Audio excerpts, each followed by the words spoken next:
हाँ साथियों, तकनीकी बाधा की वजह से बीच में कट हो गई थी बात। हमारी साथियों से चर्चा बीच में रह गई थी। मैं मेरी बात पर आना चाहता हूँ। साथियों, जिस तरीके का जहर घोलने का काम मीडिया आज देश में कर रही है, मुद्दों से ध्यान भटकाने का काम कर रही है, मेरे नौजवान साथी जो अभी मेरे पास बार बार ये मांग भेज रहे हैं कि जितने डॉक्टरों ने फार्म भरे थे सबको लगाना चाहिए, जो एलडीसी भर्ती में गड़बड़ी हुई उसको उठाना चाहिए, जो पुलिस में 2018 की भर्ती में भाग लिए उन सबको लगाना चाहिए। ये सारे सवाल हैं, ये हम विधानसभा में भी उठाएंगे। ये सवाल हम सरकारों के सामने उठाएंगे। हम एक एक सवाल पर लड़ लेंगे, एक एक सवाल का समाधान करेंगे। लेकिन हम क्लियर तो हों। हम सवाल का समाधान संघर्ष से चाहते हैं और हम उस बेवकूफी बातों में आ जाते हैं जो जाति और धर्म को लपेटे में लेकर के और भीड़ से न्याय करवाना चाहते हैं। उनके लिए साधुओं की कैटेगरी अलग अलग है। अभी आज चर्चा चल रही है कि देश में कोरोना ने कई रंग बदले हैं। जब ये कोरोना आया तो समझ में नहीं आया, पर इसका पता लगाया तो ये चाइना का निकला। चाइना से होता ये जमातियों का हो गया, मरकज का हो गया। अब मरकज से निकला बाहर तो ये कोरोना फिर मजदूर सड़क पर आ गया, भूखा मरने लग गया। वो सारी बहस के बीच आज फिर जमातियों का प्लाज्मा लिया जा रहा कि तुम ठीक हो गए, तुम्हारे प्लाज्मा से दूसरे लोगों को ठीक करेंगे। भाई, दुनिया के बहुत देशों का अनुभव है।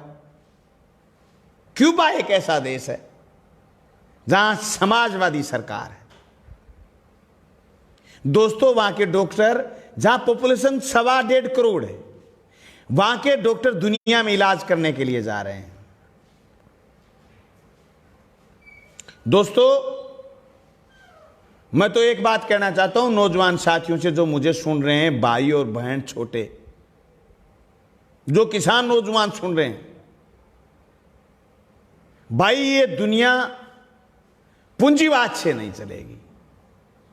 ये दुनिया और ये हिंदुस्तान खास करके जहां 130 करोड़ लोग,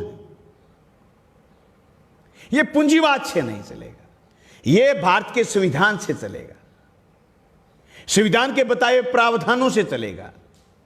इसमें फैसले कोर्ट करेगी, इसमें दंड का काम कोर्ट कर सकती है, इसमें ट्रायल कोर्ट को करने का हक है, इसमें जीने के हमारे अधिकार हैं, इसमें शिक्षा का हमारा अधिकार है, इसमें रोजगार का हमारा अधिकार है, इसमें समाजवाद समाहित है, इसमें लोकतंत्र समाहित है, इसमें धर्मनिरपेक्षता समाहित है। ये हिंदुस्तान है। नौजवान साथियों, सारे सवालों का जवाब हिंदुस्तान के संविधान की 5 लाइनों में। We are the people of India. हम भारत के लोग इस देश के लोकतांत्रिक, धर्मनिरपेक्ष, समाजवादी गणतंत्र की रक्षा करेंगे और व्यक्ति की गरिमा, समानता, उसके अधिकारों की रक्षा करेंगे। साथियों, धन्यवाद है शिखर संदेश का कि जिसने आप सब साथियों से मुझे रूबरू होने का मौका दिया। पर मैं आप सब साथियों से बात कहना चाहता हूं कि आप लोग आने वाले वक्त में समाजवादी अर्थव्यवस्था के लिए चिंता करिए। सिर्फ एक भर्ती नहीं, लोगों के रोजगार के अधिकार की रक्षा करिए। वहां अमरा राम भी आगे मिलेगा, वहां पेमा राम भी आगे मिलेगा, वहां बलवान पुनिया भी आगे मिलेगा, वहां गिरधारी मैया भी आगे मिलेगा, वहां हर लाल झंडे का सिपाही आगे मिलेगा। उससे ज्यादा ये हमारे स्वार्थ की बात, ये हमारे जीने की बात, उससे ज्यादा मानवता की, एकजुटता की बात करिए, मेहनत कश आवाम की बात करिए। हम सिर्फ हुकूमत से ये चाहते हैं कि हुकूमत सब कुछ ठीक कर देगी, तो मैं क्षमा चाहूंगा, ये सिर्फ हमारा मांग पत्र भर है। हुकूमत सिर्फ ठीक नहीं करेगी। केंद्र की गेंद राज्य में, राज्य की गेंद केंद्र में चली जाएगी।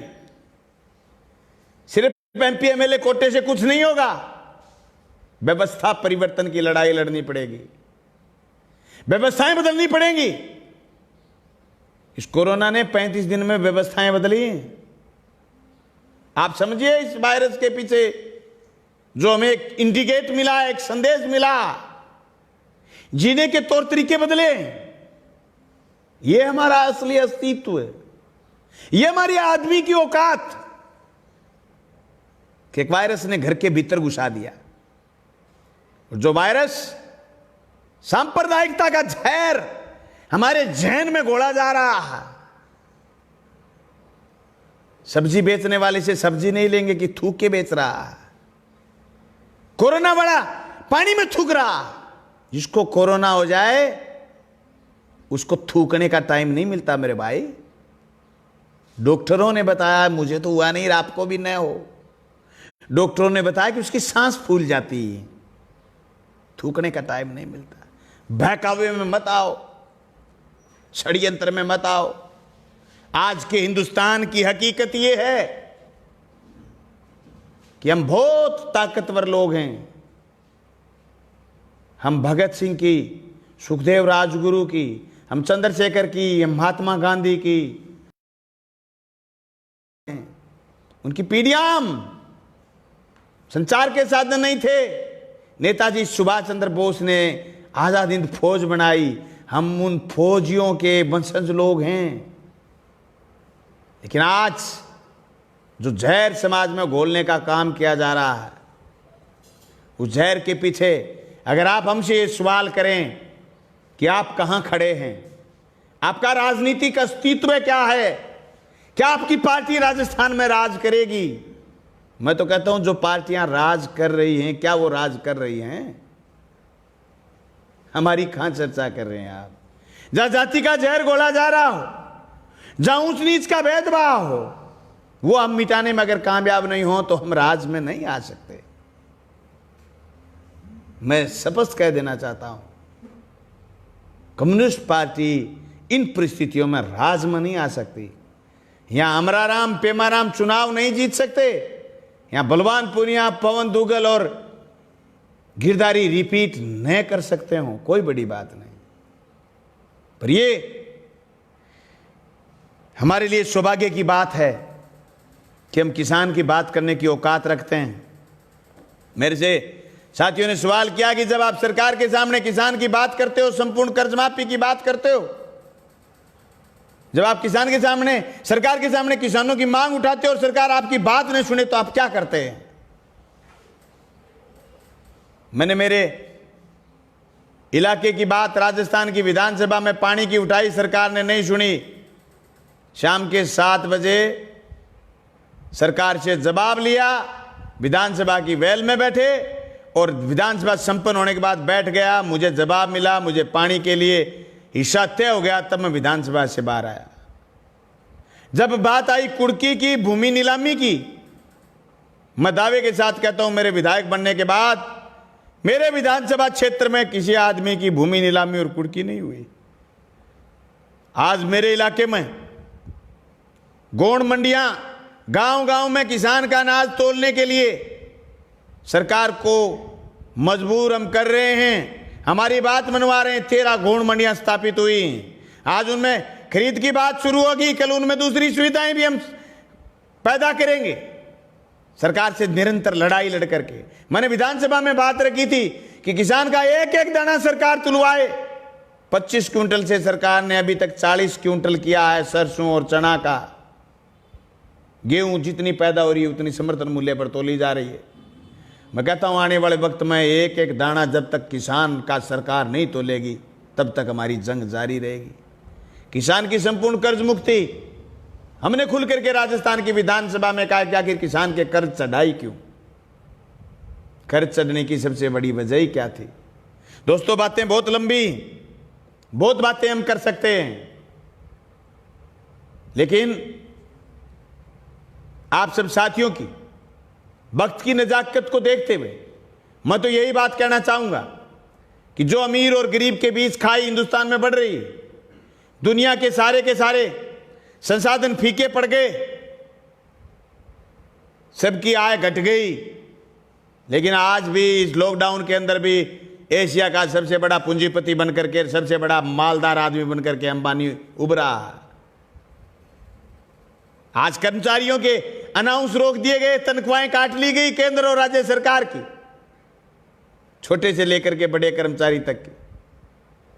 पर 58,000 करोड़ रुपए अभी भी बट्टे खाते में डाले हैं अंबानी बंधु के। ये मेहरबानी क्यों है? और इस मेहरबानी का जब कोई सवाल उठाए तो सवाल हिंदू और मुसलमान बन जाता है। मैं तो नौजवान साथियों से कहना चाहता हूं, जो बार बार ये साथी सवाल उठा रहे हैं, सवाल कर रहे हैं, मैं तो एक एक साथी से कहना चाहता हूं, गिरे हैं सवालों से जवाब चाहिए, जवाब नहीं तो फिर इनकलाब चाहिए। इनकलाब की आवाज, इनकलाब की लड़ाई तो भाई परिवर्तन की लड़ाई, मौजूदा सड़ी गली व्यवस्था को पाड़ के फेंकने की लड़ाई, परिवर्तन की लड़ाई। जिस तरीके से कोरोना की लड़ाई आज हम घर बैठ करके लड़ सकते हैं, ये हुकूमत बदलने की लड़ाई भी बेचारी की लड़ाई होती। विचार बदल करके हम इन लड़ाइयों को आगे बढ़ा सकते हैं। मैं राजस्थान भर में जब नौजवान की बात सुनता हूं, राजस्थान की विधानसभा में उनकी बात उठाता हूं, तो मुझसे नौजवान कहते हैं कि हम आपके समर्थक हैं, हम आपके फैन हैं। मैं कहता हूं फैन बनने की कोई जरूरत नहीं, समर्थक बनने की जरूरत है। समर्थक ही नहीं, साथी बनने की जरूरत है। तन मन धन से मदद करिए। जिस भी तहसील में, जिस भी जिले में आप रहते हैं, वहां किसान और नौजवान की आवाज को बुलंद करिए, वहां जनता की आवाज को बुलंद करिए। जब बात आती है ओपीएस की, ओल्ड पेंशन स्कीम की, कर्मचारी के लिए, कर्मचारी इकट्ठे होते हैं मुट्ठी भर। जब बात बंद करने की और वापिस एनपीएस बंद करने की और ओपीएस चालू करने की, तो हम उन लोगों के समर्थक खड़े हो जाते हैं जो जाति और धर्म की बात करते हैं। कौन लेके आया था एनपीएस? भाजपा। देश में सरकार किसकी? भाजपा की। रिपीट कौन हुआ? भाजपा। तख्ती किसको दिखा रहे हैं? भाजपा को। क्या करना चाहते हैं? ये निजीकरण के पक्षधर हैं भाई। ये कांग्रेस से बड़े निजीकरण के पक्षधर हैं। मुझे याद है यूपीए फर्स्ट बना, नरेगा का कानून आया, आरटीआई का कानून आया, बहुत सारे ऐसे कानून आए जिसमें देश की जनता की बात सुनी गई। लेकिन यूपीए 2 आया, जिसमें कम्युनिस्ट पार्टी ने बाहर से समर्थन यूपीए फर्स्ट में दिया था। सेकंड में हमारी पोजीशन ही नहीं बची, क्योंकि इस देश में कई तरीके की विडंबनाएं, गलतियां हमारी भी रहती कि हम राज में हिस्सेदारी नहीं करना चाहते, बाहर से समर्थन करना चाह रहे थे, हम हमारी बात नहीं कह पाए, लोग सुन नहीं पाए। लोगों को उस जमाने में जब पैसे, यूपीए 2 के शासन में जब पैसे उछल रहे थे, देश में भ्रष्टाचार बढ़ रहा था, एक एक मंत्रियों के इस्तीफे आ रहे थे, वापिस फिर आई राजा गवर्नमेंट, मोदी जी प्रधानमंत्री बने, गंगा को साफ करेंगे। ये तो गंगा को साफ कोरोना ने किया है साहब, आपके मंत्रालय ने नहीं किया। साफ कर दिया देश की जनता की जेब को। हर वर्ग त्राईमाम है, आप माने चाहे नहीं माने, छाती पर हाथ रख के सोएंगे तो भाई रोजगार घटे हैं, चिकित्सा साधन हमारे पास नहीं है, नहीं के बराबर हैं। आज आंकड़ा आया है देश के 145 जिलों में न्यूनतम जांच की लैब नहीं है। क्या है हमारे पास? पीने का पानी नहीं। हमारे लोकसभा क्षेत्र के सांसद जो लगातार 5वीं बार सांसद हैं, 4थी बार,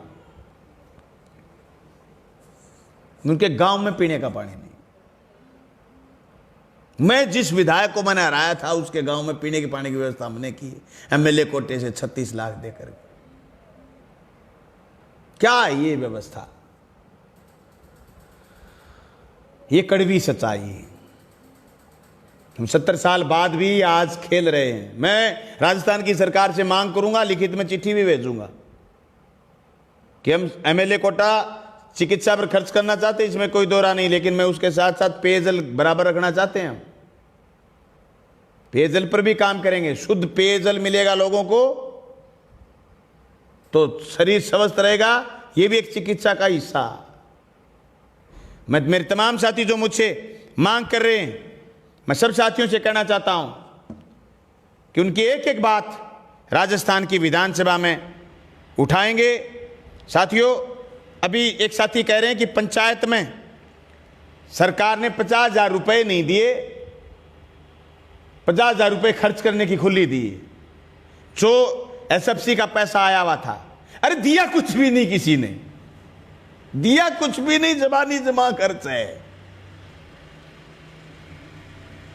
भाई देश की सरकार से राशन मांगा था, राशन ही नहीं दिया। लोगों का ये तो हिंदुस्तान है, मैंने पहले ही कह दिया। यहां अगर कोई दे सकता, दो हिंदुस्तान है। सारे साथी सुन रहे हैं, वो मेरा तजुर्बा सुनिए। दो हिंदुस्तान है।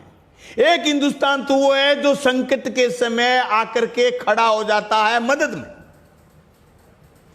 वो दिल से मदद करता है, जेब से मदद करता है, शरीर से मदद करता है, तन मन धन गहना सब कुछ देता है। एक हिंदुस्तान वो है, इस मदद के अंदर भी कहीं ना कहीं लूट खाना चाहता है।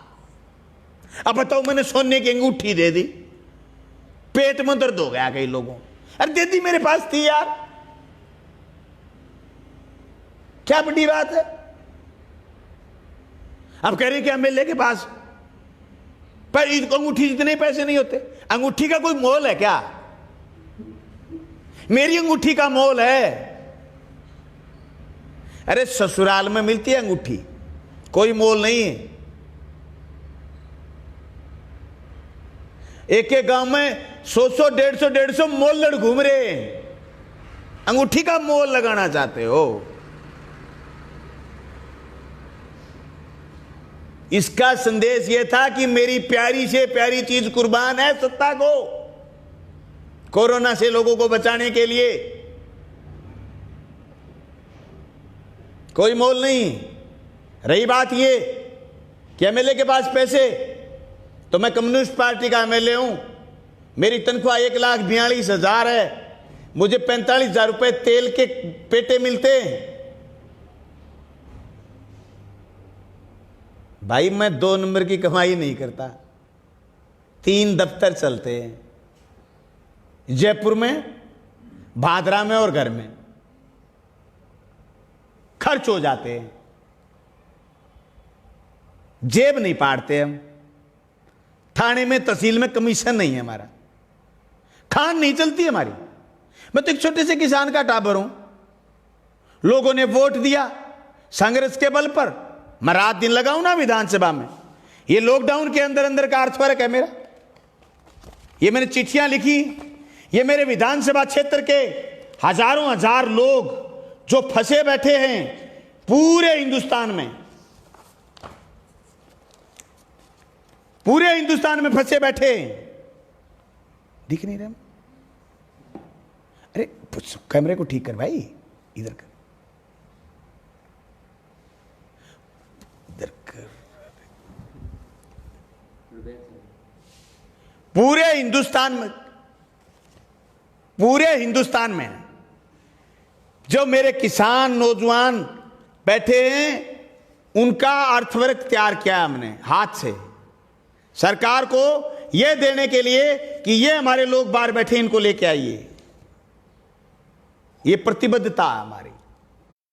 और मैं कहना चाहता हूं शिखर संदेश के माध्यम से, हर जनप्रतिनिधि ऐसी प्रतिबद्धता कायम करे। हर जनप्रतिनिधि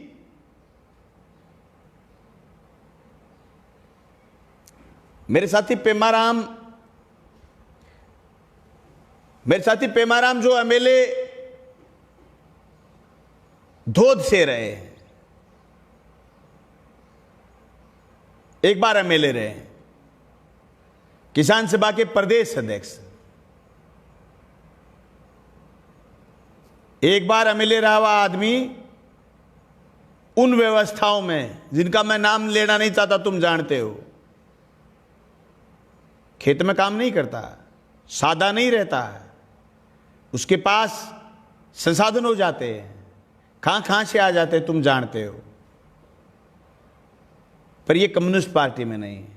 मैं उन प्रश्नों के उत्तर दे रहा हूं जो प्रश्न मेरे सामने आ रहे हैं। साथियों, मुझसे लोगों ने यह बात की कि आप ये बताइए कि आपकी पार्टी किसानों और युवाओं के लिए काम करती,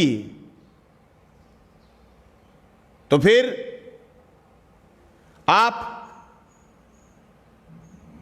राजस्थान में सिमट करके क्यों रह जाते हैं? मैं आप सब साथियों को ये सवाल करना चाहता हूं कि ये फैसला जनता को करना होता, ये नेताओं को नहीं करना होता और किसी एक पार्टी को नहीं करना होता। यहां जो जाति और धर्म के नारे दे करके लोग रातों रात वोट लूट ले जाते हैं, जातीय संगठन चलाते हैं, जातीय दुकानदारियां चलाते हैं, भाई वो कम्युनिस्ट पार्टी नहीं कर सकती। हमारी पार्टी का ये एजेंडा नहीं। भाई हम तो रावड़ा गढ़छाना में लड़े इलाके को बचाने के लिए, भाई हमारी पार्टी की विरासत की लड़ाई है भूमि को बचाने के लिए, हमारी पार्टी की लड़ाई है लेवी को बचाने के लिए, हमारी पार्टी की लड़ाई है सामंतों से जमीन खींच के लाए और खातेदारी की लड़ाई लड़ी, सरकारों ने दी लेकिन लड़ाई किसान सभा ने लड़ी। भाई हमारी लड़ाई जोर और जुल्म के खिलाफ है। अगर आपको यह लगे कि हमारी लड़ाई वाजिब है तो आइए ना कम्युनिस्ट पार्टी में, आइए हमारे साथ। हम बेहतर विकल्प हैं, जैसा केरला ने दिखाया, जैसा त्रिपुरा ने दिखाया, जैसा हम बंगाल में 35 साल रहे। कहने के लिए कोई कुछ कहे, बंगाल की पॉपुलेशन थी, बंगाल में 35 साल राज किया, लेकिन क्या मजाल है। जैसे जब पिछले दिनों बात चल रही थी दंगों की, तो मुझे ज्योतिदा का एक लेख मिला कि शासक नहीं चाहे तो दंगे नहीं हो सकते। दोस्तों, ऐसे शासन और प्रशासन के लिए, ऐसे शासक और प्रशासन के लिए जरूरी है कि आप मजबूत विकल्प के रूप में मार्क्सवादी कम्युनिस्ट पार्टी को अपनाएं, आप हमारी पार्टी को अपनाएं, आप किसान सभा के स्टूडेंट फेडरेशन ऑफ इंडिया के मेंबर बने। आज हमारी भादरा में हमारे साथी अजीत बेनीवाल का शहादत दिवस भी है, जिन्होंने विद्यार्थियों के मूवमेंट में और समाज कंटकों के खिलाफ लड़ाई लड़ते हुए कुर्बानी दी। मैं इस मौके पर सारे साथियों को इस हिदायत के साथ कि आप कोरोना से लोगों को बचाएं, खुद बचें, हाथ सैनिटाइज करें, मास्क का बार बार जब भी आप बाहर निकलें तो आपके चेहरे पर मास्क लगा हुआ हो, बिना जरूरत के आप बाहर भी नहीं निकलें। और दूसरी बड़ी बात ये कि सामाजिक दूरी बना करके रखें, ये एडवाइजरी का पालन करें। संघर्षों को मजबूत करने के लिए आप हमारे साथ आएं। साथियों, आपके कोई प्रश्न हैं, किसी साथी का कोई प्रश्न छूट गया हो, कोई साथी का जवाब नहीं आया हो, तो आप साथी मुझे मेरे 94 149 51 191 पर अपना संदेश भेज सकते हैं, व्हाट्सएप भेज सकते हैं। राजस्थान के कोई साथी बाहर हिंदुस्तान के किसी कोने में हैं तो आप हमारे इस व्हाट्सएप नंबर पर समाचार भेजिए, हम राजस्थान की सरकार तक आपकी बात पहुंचाएंगे।